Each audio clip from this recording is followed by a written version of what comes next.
Hey, thanks for checking out this episode of Screen Facts with Jason Davis, your movie trivia and discussion podcast. Please follow us on Instagram at ScreenFactsPod. Also, if you'd like to get in touch, email us screenfacts@yahoo.com.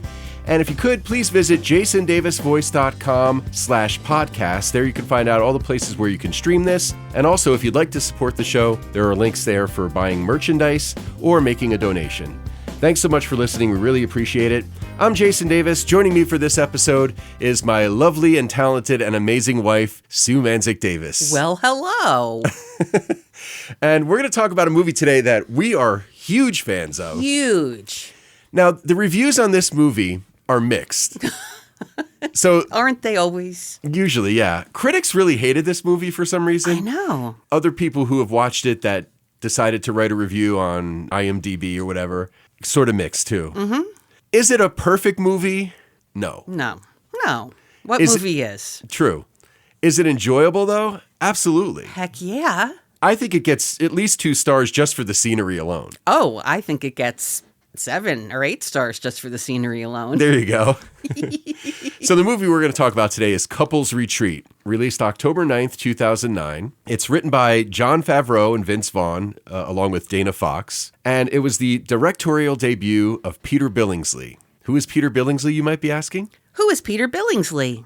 Well, he played Ralphie in A Christmas Story. That's right. And Messy Marvin in those old Hershey syrup commercials back in the day. That's right. I forgot. How could I forget about Messy Marvin? Yeah, he's been in other things too. Mm-hmm. He's been in other Vince Vaughn movies, right. Actually. 4 Christmases. Mm-hmm. He plays the clerk ticket at the agent. Yeah, the ticket agent. But the ticket agent when they're going to Fiji. Yes. Interesting. Oh, that is interesting. You know, because this takes place in Bora Bora, which is not far from Fiji, right? Exactly. So he had a long history with Vince Vaughn and Jon Favreau, good friends and stuff. 2 decades worth. That kind of helped the creative process and everybody gelling when they were making the movie. How could you have a bad time making a movie in Bora Bora? Right? A bad day making a movie in Bora Bora is still better than a good day at the office. Heck yeah.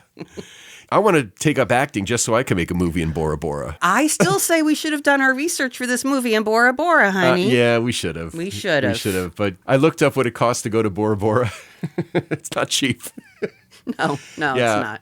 The least amount that you might spend is maybe about 10 grand. Oh, yeah. You know, and that's for a week. If we were going to go to Bora Bora, we probably want to go there for longer than that. Well, heck yeah. It takes a full day just to get there. Yeah, like day and a half. Yeah. And then while you're there, why not see other things? You know, why not just hop over to New Zealand and Australia? Sure. Just, at that point, we're talking months. Yeah. The scenery in this movie is just ridiculously beautiful. Have we mentioned that we feel that Bora Bora is a character in the show? I didn't say it, but you did, so okay. Yeah. Yeah. I agree. Yeah. And the fact that they start out the movie in the Midwest, the atmosphere is just cold and bland. Yep. It's almost like Dorothy making it to Oz. Yeah, totally. There's really not a bad time to watch this movie as far as I'm concerned, but in the middle of winter when it's freezing cold out and you're just tired of it being so blah. Mm-hmm. You put this movie on and it definitely flips the switch. The beautiful blue sky, the beautiful turquoise or aqua-colored waters, the flowers. Oh, gorgeous. Yeah. Jon Favreau's character says when they get off the boat at the resort where they're staying, right. Holy shit, this looks like a screensaver. Exactly. Yeah, exactly. And it really does. Bora Bora is considered a tiny airport experience. The airport's located on a small islet that they call a motu, and that means that if you want to get to the main island, you got to take a boat. Yeah. When they get to the island and they get to their bungalows over the water and they're just in awe of everything. There's fish down there, honey. Yep. There's fish in here too, babe. There's fish in here too, babe. And even Kristen Davis has a comment in their bungalow because when Joey's interrogating the hotel staff,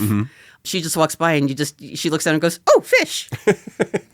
Yeah, and then Kristen Bell's character goes, "Jason, this is dreamy." It's true. It's true. Now, did you know, another fun fact for you, did you know that the first overwater bungalows on stilts were created at the Hotel Bora Bora? I did not know that. And it started a massive trend. I mean, it makes sense. Yeah. It's just gorgeous. Gorgeous. Now, this wasn't filmed at the Hotel Bora Bora. Right. This was filmed at the St. Regis. That's right. According to my notes, they played this on a channel over and over. I mean, I don't know if they still do because this movie came out in 2009, but it's a great ad. Yep. Now, Mr. Marcel would not approve, though. That's true. Let's face it, because Mr. Marcel's Eaton package They think it consists of just, snorkeling and, Right. jet skis and, doing fun things and eating fancy food and sleeping late. And then they find out when they actually arrive there and they're having their first dinner that they have to get up and be at couples therapy at 6 a.m. Yeah, couple skill building, they call it. Couple skill building. Yeah. And they're like, oh, no, we didn't sign up for that part, I think we would crush that. Oh, I'm just going to say we it. would. And I would. If that was how we got to Bora Bora, I would do it. I would do it. I would do Heck it. Yeah. Hey, anyone out there listening, challenge us. We'll do it. That's right. Some of my favorite scenes in this movie, aside from the scenery, obviously, are the scenes with the therapists. Yep. 4 couples, 4 different issues that they're dealing with. What I like about it, too, is that if you're in a couple, especially for a long time, you've probably experienced at least a variation of everything that the couples in this movie go through. Yeah, yeah. People that sort of don't appreciate their partner the way they should. Or we get through things. Right. Yeah. The kids, work, the house. Oh, okay. Well, you get through things. Yeah. John Michael Higgins is a total scene stealer in this movie. He is amazing. He's the therapist for Vince Vaughn and Malin Ackerman's characters. He cracks me up every time. He's so perfect. There's so many great, just perfect little quips back and forth. Fast stuff. Yep. When Vince Vaughn, says something and he's writing it down in his notebook, Vince Vaughn says, "Are you writing down everything I'm saying?" Why are you writing stuff down? He's like, "Oh, I'm taking notes." Yeah. Does it bother you that I'm taking notes? And he goes, "Yeah." Yeah. And he goes, "Interesting." And he keeps writing. Yeah.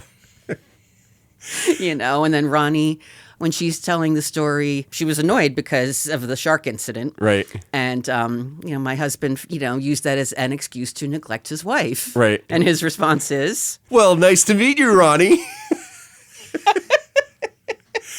Yeah, he's really actually a great therapist. The way it's written. He actually is. Yeah. I watch that scene every time and go, "Yep."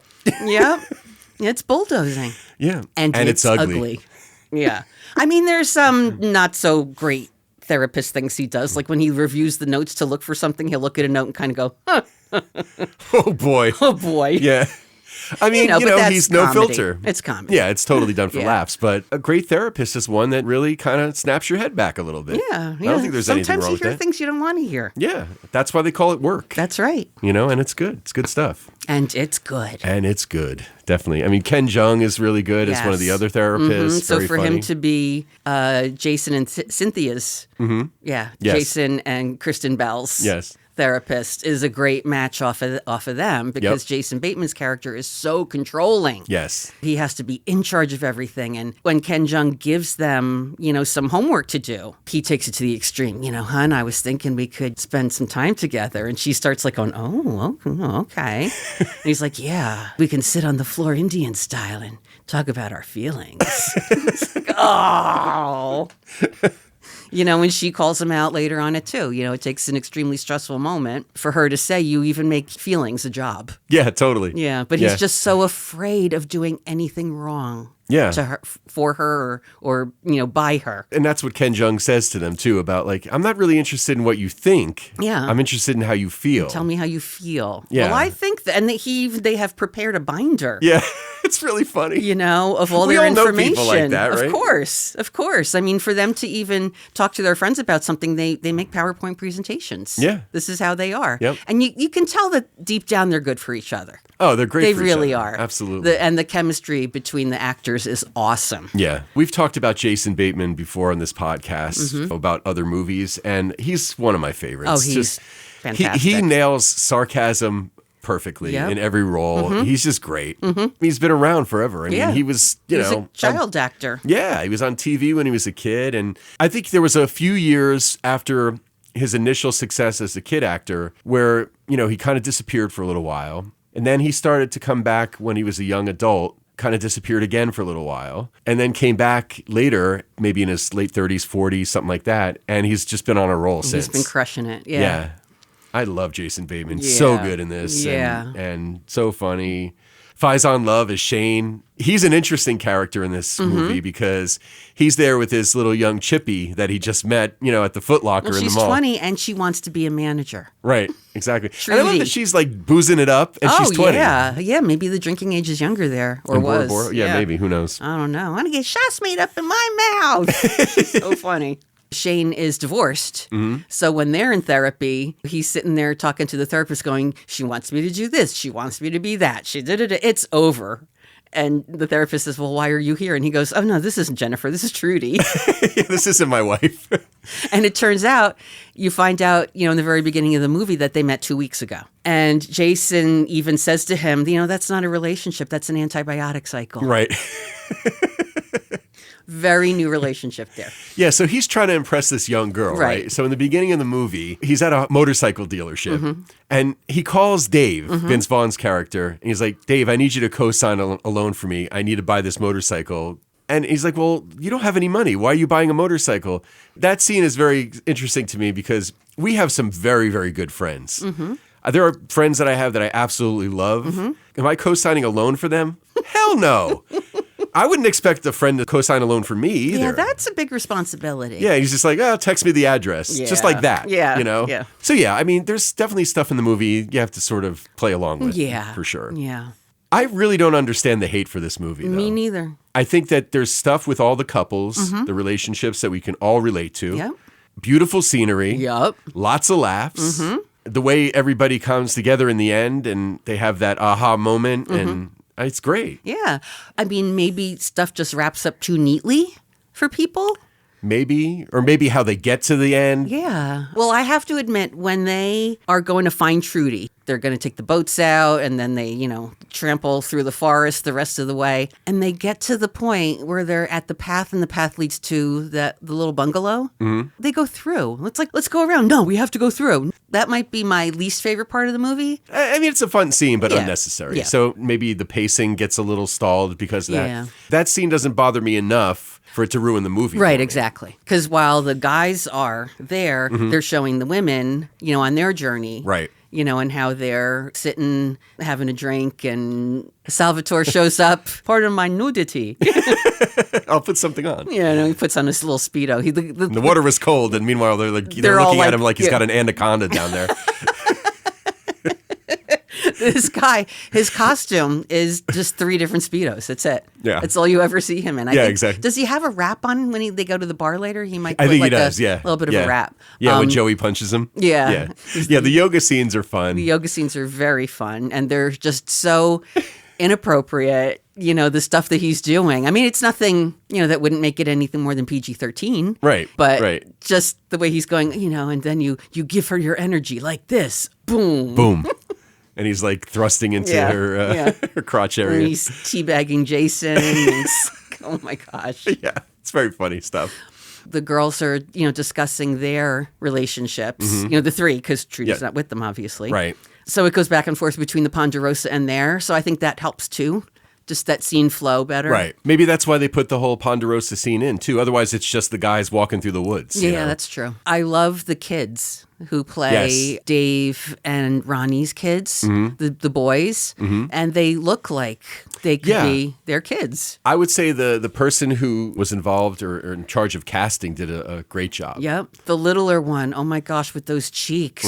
Every time I would just want to, grab those cheeks and squeeze them because he's so cute. And he makes the big eyes when he talks. Yeah. It's like, Grandpa Jim's here. Yeah. Grandpa Jim, played by Vince Vaughn's actual father, Vernon. That's right. This is the second Vince Vaughn movie that we know of, at least, that that's he's been in. He was in 4 Christmases as well. The little boy, they're at the home improvement store. They're in the bathroom section, plumbing accessory section. Right. Yeah, because they're there to look at tiles. And they look over and the little boy's, peeing in the toilet. Kevin, that's not a real toilet. Sure looks like one. And then he sits on it to poop later. Yeah, at the end when Grandpa Jim is there with them. Very funny. It's like, it's just nice to take a minute. Yeah. The guy from the store is looking at him. Vince Vaughn's like, there's really nothing to say. There's nothing. I'm sorry. Yeah. Let's talk about Jean Reno's character. Mr. Marcel is a couples whisperer who has studied psychology, yoga, Tai Chi, and the art of war. And combine them all into this great, therapy and Pelican package. Right. The art of war. I've never read that, but I hear it's interesting. Yeah, I'm sure. Yeah. He's so good. He is. And his assistant is played by, what's the actor's name? Tamora Morrison. Yeah. Now, the character's name is Briggs. You never hear anybody they never say saying his name. Briggs. Right. Shane refers to him at one point as the guy in the dress. Right. Because he's wearing a wrap. Like I told the guy in the dress, I'm not wearing any drawers today. But yeah. Yeah, looking at him, if you're even a little into Star Wars, you're going to recognize him, Yep. Tamora Morrison. He plays Jango Fett in episode 2. Yeah, and then that's who the clones are based off of. So in all the clone troopers in the Clone Wars, if you were to remove one of their helmets, you see Tamora Morrison's face because he's been cloned. Yeah, and he's also played Boba Fett in the TV versions of Star Wars. So very interesting. And you got to go to Bora Bora and do this. what a life. That's great. In Star Wars and Bora Bora? Right? Where do I sign? One of the reasons it's considered such a paradise is because there are no pests or dangerous animals. Oh, There's no poisonous insects. There's no snakes. So you can take a hike. You don't need bug spray. You can lay on the beach. There's no bugs going to bother you. it's an island, right? Vermin free. Yeah. Yeah, it's an island. I think the main island is maybe like 18 and a quarter miles across. There's no public transportation. So you rent a car or you rent bikes or you rent something. Yeah. And when I read about renting bikes, I thought about Shane and Trudy on the bikes. Yeah. And they're getting like some kind of a, nice tour Yeah. through a, foresty, shaded area. And I'm thinking, oh, how nice that is. And there's Shane behind going, Is everything here uphill? when's it downhill? Is everything uphill? Yeah. We should mention that the character of Shane is a big guy. Big, he's, very big, yeah. And he's older, and, Trudy's 20, and she's like, I can't wait to get my drink on tonight. Yeah, come We're gonna on, party. Daddy. Yeah. Come on, Daddy. And he's like, oh, I'm tired. They got me doing a lot of activities. I didn't sign up for this. I didn't sign up for this. And plus, they're getting up at 6 in the morning every day. Yeah, it's a lot. So by the time, you're having dinner and everything, it's been a long, full day. We've watched this movie a number of times and said the following: I can't believe this is on the same planet that we live on. Mm-hmm. I mean, there's places like Bora Bora, obviously. French Polynesia is beautiful, Yeah. But there's other places with, crystal clear water like Right, that. yeah. It's amazing that there's places like that aren't destroyed by mankind. It's a big world. It is. So a couple more fun facts about Bora Bora. Okay. I just really want to share. It's a very youthful population. Okay. Now, two different sites. One said that half the population, or nearly half the population, is under 30. And the other site said nearly half the population is under 20. Wow. Huh. Isn't that wild? Yeah. What happens? Is it like Logan's Run down there? You turn 21 and you're sent to sanctuary? Yeah, you or gotta I don't move. know. Yeah. Right. Get off the island. I don't know. And they use flowers as communication about their relationship status. Okay. So if a woman has a flower behind her left ear, that means she's taken. Okay. And if she has it on the right side, that means she's available. Now, I'm trying to remember because Kat, the masseuse, Yes. had a flower in her hair, and I can't want remember. to say it was on the right side. Okay. Well, now we know. Well, we know. Look at that. Cat's available. Look, this is what happens when you tell me to not think about anything. That is not going to have a happy ending. Right. So there's a couple of other fun little tidbits that I found. Arena Krupnik, who is the model that's in the photo that Joey is planning to pleasure himself to when he's in the bungalow. Wait, I thought he was just putting lotion on because he got a sunburn. Sunburn. Is this good for sunburn? So that model sued NBC Universal for $10 million in 2010 for publishing her likeness in a vulgar context. She lost. She didn't get anything. Huh. The judge ruled against her a few months later. That's interesting. You do a photo shoot or whatever, and if you sign off on a release for something, Yeah. it could be, you never know where it could Yeah. be used, I guess. And plus, he doesn't actually do anything. Yeah, It's yeah. implied, but Yeah. nothing actually happens. Yeah. So Vince Vaughn was raised in Buffalo Grove, Illinois, which is a northwestern suburb of Chicago. Okay. So the film's characters actually reside in Buffalo Grove. That makes sense. Joey actually wears a Buffalo Grove high school shirt in the movie. Yeah. Which is pretty cool. That's great. Jason Bateman wears a Northwestern t-shirt. It's the same school that his character attended in the TV show Valerie. Okay. So I'm sure that's not, it's not an accident. Yeah, yeah. Faizon Love was born in Cuba, grew up in Newark, New Jersey, not too far from us. So Jason Bateman said that the goal was to make a movie that worked for both men and women by showcasing believable relationship problems rather than just slapstick. Now, there's definitely slapsticky stuff. Yes. But there's definitely moments in the movie that are really heartfelt, I Yeah, think. And that's yeah. why, for me, it works. It's Yeah. not just silly and over-the-top stuff. And because they had the 4 different couples, that really helps have something for everybody. You can relate to something somehow. Like I said earlier, I think that there's stuff that happens to each of the couples or stuff going on in each of the couples' relationships that you've probably experienced. Yeah. I mean, like I said, you have Dave and Ronnie have become partners in life. Right. But they've, kind of lost the spark, the romance of what they love about each other. And you find out that they've never even had a honeymoon. Right. Because he got a job right away. They felt it was best to wait. So the premise of the movie is that Cynthia and Jason, Kristen Bell and Jason Bateman's characters, want to do this couples therapy thing. They want to go on this trip to this place to work with this couples whisperer. Right. They can't afford it on their own. So they're inviting all their friends to go in this Pelican package because then it's a group rate. And then they can afford to do it. Yeah. And when they're pitching it, they talk about all the stuff that you can do, the jet skis, all the fun stuff, and they kind of try to throw in the couples therapy. Yeah. They're like, wait a second. Go back. What did you just say? Oh, well, you don't have to do that. You could just do the fun stuff. We'll do the couples therapy. They don't realize, or maybe they do, and they just don't want to reveal that. Yeah. If that scenario was presented to us, do you think we could make that happen? Because it's like they literally have to make the decision that's right. right away because, there's a spots long opened up waiting for list. next week or something, right? Long waiting list. Yeah. I feel like we could. Yeah. I feel like we could. I feel like if somebody gave us an opportunity to go to Bora Bora and help them out and help them and I mean, if a friend needed help like that. Right. Who are we to say no, right? Absolutely no. I would do anything for our friends who might need help getting to Bora Bora.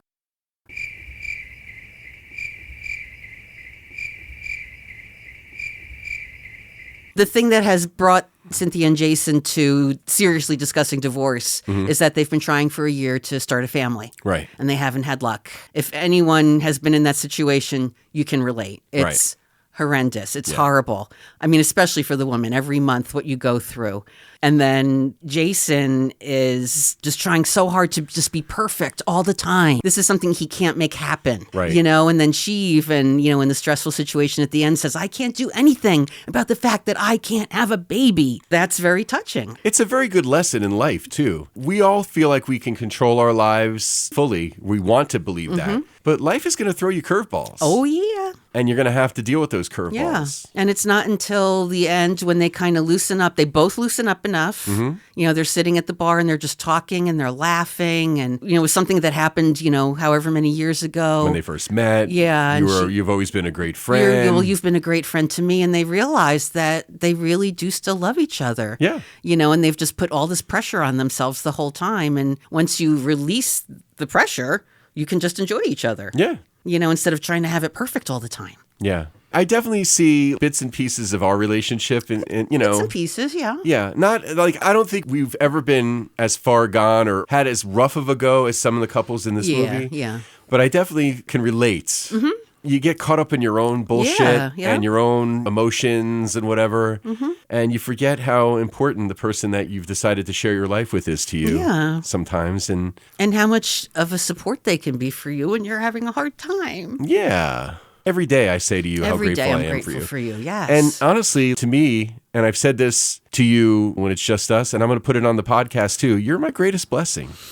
The greatest blessing I've ever experienced in my life is you, bar none. That's all I care about. You're mine, honey. And all of the couples in this movie, once they realize really what they have in each other, even though Dave and Ronnie have become partners, in the business of marriage, they realize that, no, they do really love each other. Yeah. And they're going to be okay. Yeah. And we're going to have more fun. We're going to do more stuff with the kids. Yeah. We're going to be more than just, essentially business partners. Because that's what the therapist says to them. You guys could be roommates. Yeah. He's like the, I, me, you. Where's the us? Exactly. I'm not hearing it. I'm not hearing it. And that's why I say he's a great therapist, because sometimes he's a little caustic, but he really gets down to the nitty gritty, which I think is what a therapist should do. So between them, Cynthia and Jason being able to relax enough, take some of the pressure off themselves, and then Joey and Lucy realizing, okay, so I have been with you forever. Yeah. And we both have cheated on each other or whatever. But